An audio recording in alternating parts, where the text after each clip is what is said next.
صل على محمد.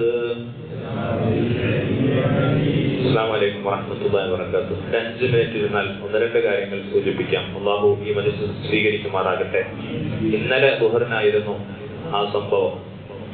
നമ്മുടെ ജീവിതത്തിൽ എല്ലാ മുസ്ലിമീങ്ങളും നിസ്കരിക്കുന്നവരാണ്.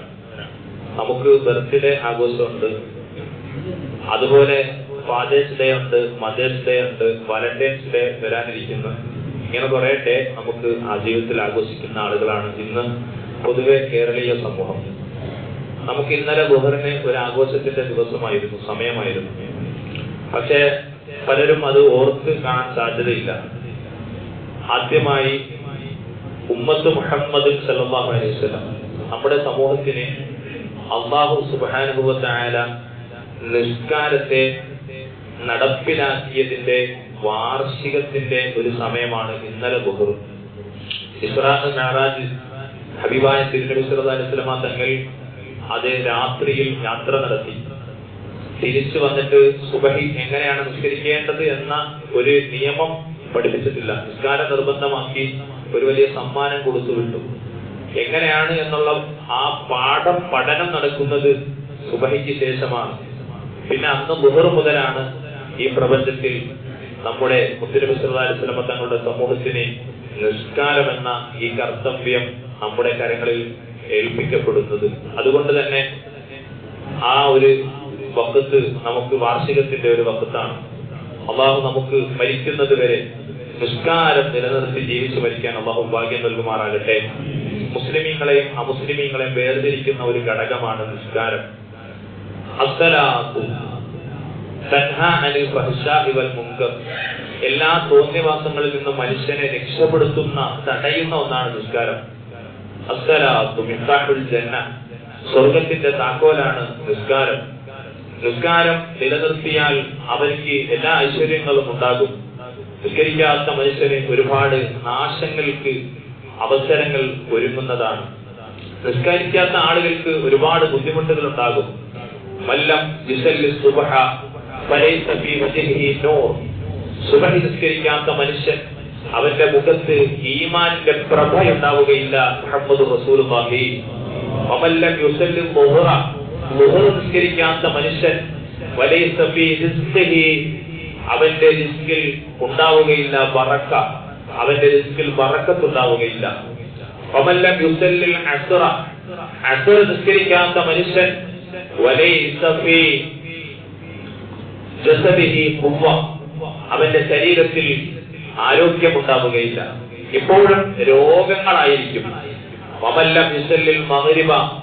മഗ്രിബ് നിസ്കരിക്കാത്ത മനുഷ്യൻ വലൈസ ഫീ ഔലാദിഹി സുബ്ര. അവന്റെ മക്കളെ കൊണ്ട് കൺകുളിർമയുണ്ടാവുകയില്ല. വമല്ലം യുസല്ലിൽ ഇശാ. ഇശാ നിസ്കരിക്കാത്ത മനുഷ്യൻ വലൈസ ഫീ നൗമിഹി റാഹ. അവന്റെ ഉറക്കത്തിൽ ഒരു റാഹത്ത് ഉണ്ടാവൂല. കിടന്നാൽ ഉറക്കം വരൂല, ഉറങ്ങി എണീറ്റാൽ ക്ഷീണം മാറൂല. ഇങ്ങനെ രോഗങ്ങളും ക്ഷീണങ്ങളും മക്കളെ കൊണ്ടുള്ള പ്രയാസങ്ങളും ശരീരത്തിലുണ്ടാകുന്ന ബുദ്ധിമുട്ടുകളും നമ്മുടെ നിസ്കാരത്തെ ആധാരമാക്കിയിട്ടാണ് എന്ന് എത്ര ആളുകൾക്കറിയാം. സുബ്ഹാനല്ലാഹ്, ഇത് ഭൗതികമായ ചില കാര്യങ്ങളാണ്. നിസ്കാരത്തിന്റെ ആത്മീയമായ വശങ്ങൾ ചിന്തിച്ചാൽ നിസ്കരിക്കാതെ മരിച്ചു പോകുന്ന മനുഷ്യർ എത്ര ഹതഭാഗ്യവാന്മാരാണ്. എല്ലാത്തിനും ഖളാ വീട്ടാൻ അവസരമുണ്ട്. എല്ലാത്തിനും തൗബ ചെയ്താൽ അല്ലാഹു തആല അത് പുറത്ത് വരും. ഒരു തെറ്റ് ചെയ്യുന്ന മനുഷ്യൻ അല്ലാഹുവിനോട് റബ്ബേ പൊറുക്കണേ എന്ന് പ്രാർത്ഥിച്ചാൽ പുറത്ത് വരും. പക്ഷെ നിസ്കരിക്കാത്ത മനുഷ്യൻ എങ്ങനെയാണ് തൗബ ചെയ്യേണ്ടത്? അവൻ വന്നിരുന്ന റബ്ബേ, ഞാനിപ്പോ 60 വയസ്സുണ്ട്, ഇത്രയും കാലം ഞാൻ നിസ്കരിച്ചിട്ടില്ല, നീ പൊറുക്കണേ അല്ലാ. അങ്ങനെ അങ്ങോട്ട് പ്രാർത്ഥിച്ച് തൗബ ചെയ്താൽ അല്ലാഹു പുറത്തു കൊടുക്കുമോ? അല്ലാഹു പുറത്തു കൊടുക്കൂല. നിസ്കരിക്കാത്തവന്റെ തൗബ ഖളാ വീട്ടലാണ്.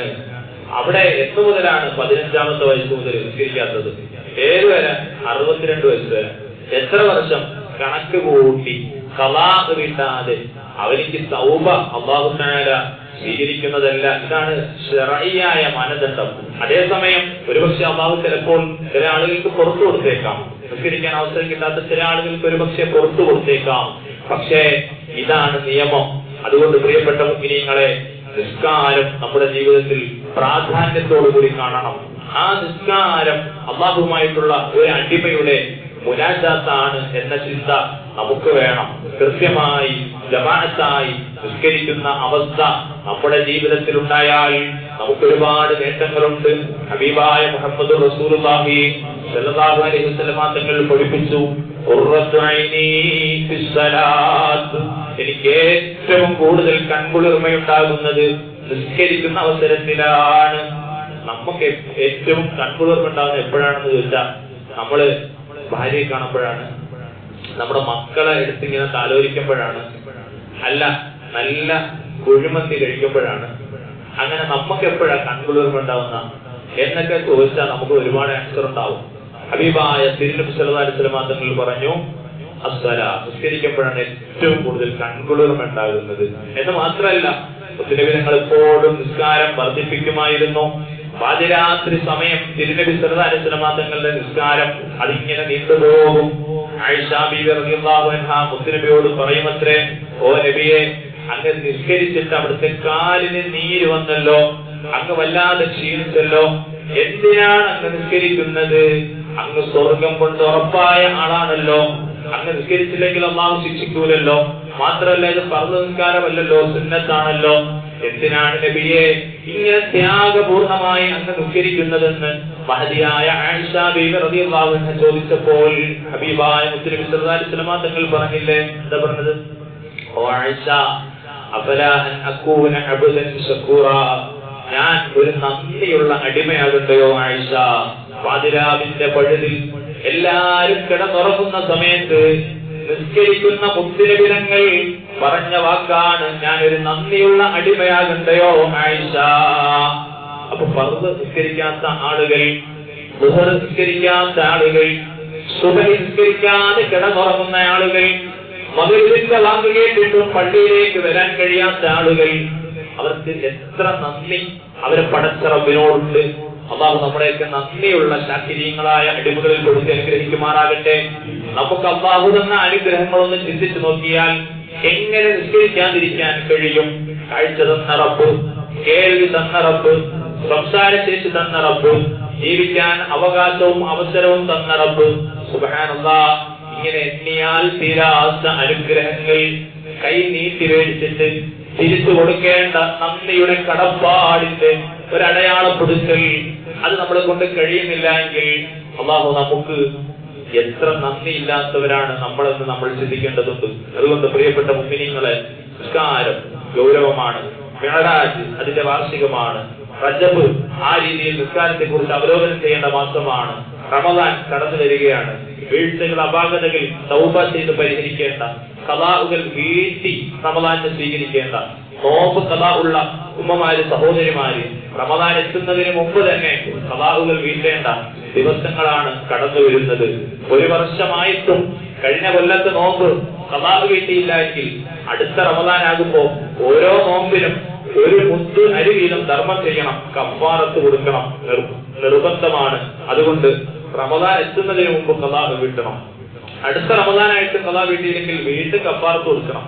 ഇതൊക്കെ ഇന്ന് നമ്മുടെ ഉമ്മമാര്, സഹോദരിമാർക്ക് എത്ര ആളുകൾക്കാണ് ഇത്തരം കാര്യങ്ങളൊക്കെ അറിയുന്നത് എന്ന് അറിയില്ല. ഏതായാലും ഇത്തരം കാര്യങ്ങളൊക്കെ നമ്മുടെ ജീവിതത്തിൽ ഉണ്ടാകണമെന്ന് ഓർമ്മപ്പെടുത്തി അല്ലാഹു ഈ പരിശുദ്ധമായ ദിവസം നമ്മിൽ നിന്ന് സ്വീകരിക്കുമാറാകട്ടെ. വെള്ളിയാഴ്ച റജബ് മാസം അല്ലാഹുവിന്റെ ഭവനം ജുമുഅ നിസ്കരിക്കാൻ ഒരുമിച്ച് കൂടി ഇഅ്തികാഫിന്റെ നിയ്യത്ത് ചെയ്ത് ഒരു ചെറിയ 1-2 ഇൽമുകൾ ചർച്ച ചെയ്ത ഈ മജ്ലിസ് അല്ലാഹുവേ സ്വീകരിക്കണേ അല്ലാഹ്. നീ കബൂലാക്കണം റഹ്മാനെ, നീ ഇജാബത്ത് നൽകണം റഹ്മാനെ. അല്ലാഹുവേ, ഞങ്ങൾ സാധുക്കളാണ്, ഞങ്ങളുടെ പാപങ്ങൾ പൊറുക്കണേ അല്ലാഹ്, ഞങ്ങളുടെ ദോഷങ്ങൾ മാപ്പാക്കണേ അല്ലാഹ്, ഞങ്ങളുടെ ഖൽബ് നന്നാക്കണം റഹ്മാനെ, ഈമാൻ ഏറ്റേറ്റി തരണേ അല്ലാഹ്, തഖ്വ നിലനിർത്തി തരണേ അല്ലാഹ്. പള്ളിയിൽ നിന്ന് ഇറങ്ങുമ്പോഴേക്ക് ഞങ്ങളുടെ മനസ്സിൽ നിന്ന് ഈ തഖ്വയൊക്കെ നഷ്ടപ്പെടുന്ന അവസ്ഥ ആർക്കും നൽകില്ല റഹ്മാനെ. അല്ലാഹുവേ, ഇഖ്ലാസ് നൽകണേ അല്ലാഹ്. ഇഖ്ലാസ് ഇല്ലാതെ എന്തൊക്കെ ചെയ്താലും എന്റെ അടുക്കൽ സ്വീകരിക്കില്ലെന്ന് പഠിപ്പിച്ചിട്ടുണ്ടല്ലോ റഹ്മാനെ. വമാ ഉമിറു ഇല്ലാ ലിയഅ്ബുദുല്ലാഹ മുഖ്ലിസീന ലഹുദ്ദീൻ. ഇഖ്ലാസ് ഉള്ളവരുടെ ഇബാദത്തുകളെ അല്ലാഹു സ്വീകരിക്കൂ എന്ന് പഠിപ്പിച്ചിട്ടുണ്ടല്ലോ റഹ്മാനെ. ഞങ്ങളുടെ ഇബാദത്തുകൾക്ക് ഇഖ്ലാസ് നൽകണേ അല്ലാഹ്, നിയ്യത്ത് നന്നാക്കണേ അല്ലാഹ്, ഹിദായത്ത് നൽകണേ അല്ലാഹ്, അറിവ് നൽകണേ അല്ലാഹ്, അദബ് നൽകണം റഹ്മാനെ, ഞങ്ങളെ സൽസ്വഭാവികളാക്കണേ അല്ലാഹ്, ഞങ്ങളെ ആരെയും അഹങ്കാരികളും ദുസ്വഭാവികളും ആക്കല്ല റഹ്മാനെ, ഞങ്ങളുടെ മുറാദുകൾ ഹസിലാക്കണേ അല്ലാഹ്, ഞങ്ങളിൽ രോഗികളുണ്ട് ശിഫ നൽകണേ അല്ലാഹ്, ഞങ്ങളുടെ മാതാപിതാക്കൾ സഹോദരങ്ങളിൽ ബന്ധുമിത്രാദികളിൽ ദുആ കൊണ്ട് വസിയ്യത്ത് ചെയ്തവരിൽ ഒത്തിരി രോഗികളുണ്ട്, നീ ശിഫ നൽകണം റഹ്മാനെ. താങ്ങാൻ കഴിയാത്ത രോഗങ്ങൾ പ്രയാസങ്ങൾ കൊണ്ട് ഞങ്ങളെ ഒരാളെയും നീ പരീക്ഷിക്കല്ല റഹ്മാനെ. പെട്ടെന്നുള്ള മരണങ്ങളെ തൊട്ട് ഞങ്ങളെല്ലാവരെയും കാത്തിരക്ഷിക്കണേ അല്ലാഹ്, അപകടങ്ങൾ വരുത്തല്ല റഹ്മാനെ, അംഗവൈകല്യങ്ങൾ വരുത്തല്ല റഹ്മാനെ, ഈറ് മുറിക്കുന്ന രോഗങ്ങൾ കൊണ്ട് പരീക്ഷിക്കല്ല റഹ്മാനെ. ഞങ്ങളിൽ നിന്ന് മരിച്ചുപോയ ഒരുപാട് മുഅ്മിനീങ്ങളുണ്ട്. ഇവിടെ ഇരിക്കുന്ന പലരുടെയും ബാപ്പമാര് ഖബറിലാണ്, പലരുടെയും ഉമ്മമാര് ഖബറിലാണ്, സഹോദരങ്ങൾ ഖബറുകളിലുണ്ട്, ഭാര്യമാര് മരിച്ചവരുണ്ട്, മക്കള് മരണപ്പെട്ടു പോയവരുണ്ട്. എല്ലാവരുടെ ഖബറും സ്വർഗമാക്കണം റഹ്മാനെ. മഗ്ഫിറത്തും മർഹമത്തും നൽകണേ അല്ലാഹ്, നിജാത്ത് നൽകണേ അല്ലാഹ്. അവരെ ഞങ്ങളെ സ്വർഗത്തിൽ ഒരുമിപ്പിക്കണം റഹ്മാനെ. അർശിന്റെ തണലത്ത് നിർത്തണേ അല്ലാഹ്. ഹൗദുൽ കൗസർ നൽകണേ അല്ലാഹ്. മുത്തുനബിയുടെ ശഫാഅത്ത് നൽകണേ അല്ലാഹ്. ഞങ്ങളെ ഒരാളെയും ഖായിബാക്കല്ല റഹ്മാനെ. ഈ മാസത്തിലും കടന്നു വരുന്ന ശഅബാനിലും ഞങ്ങൾക്ക് ബറക്കത്ത് നൽകി പരിശുദ്ധ റമളാനിൽ ഞങ്ങളെ ആഫിയത്തോടെ ദീർഘായുസ്സോടെ എത്തിക്കണേ അല്ലാഹ്. ആ പരിശുദ്ധ റമളാനിനെ സ്വീകരിച്ചുകൊണ്ട് ഇബാദത്ത് കൊണ്ട് നോമ്പ് കൊണ്ട് ഇഅ്തികാഫ് കൊണ്ട് ഖുർആൻ പാരായണം കൊണ്ട് സദഖ കൊണ്ട് സക്കാത്ത് കൊണ്ട് ധന്യമാക്കാൻ ഞങ്ങൾക്ക് തൗഫീഖ് നൽകണേ അല്ലാഹ്. ബിഹഖി നബിയിനാ മുഹമ്മദിൻ സല്ലല്ലാഹു അലൈഹി വസല്ലം برحمتك يا أرحم الراحمين والحمد لله رب العالمين. إلهي لست للفردوس أهلا ولا أقوى على نار الجحيم فهب لي توبة واغفر ذنوبي فإنك غافر ذنب العليم. إلهي لست للفردوس أهلا ولا أقوى على نار الجحيم فهب لي توبة واغفر ذنوبي فإنك غافر ذنب العظيم. إلهي لست للفردوس أهلا ولا أقوى على نار الجحيم فهب لي توبة واغفر ذنوبي فإنك غافر ذنب العظيم. صلى الله على محمد عليه وسلم. صلى الله على محمد صلى الله عليه وسلم. اللهم صل على محمد يا رب صل عليه وسلم. أوصيكم بالدعاء. السلام عليكم ورحمة الله.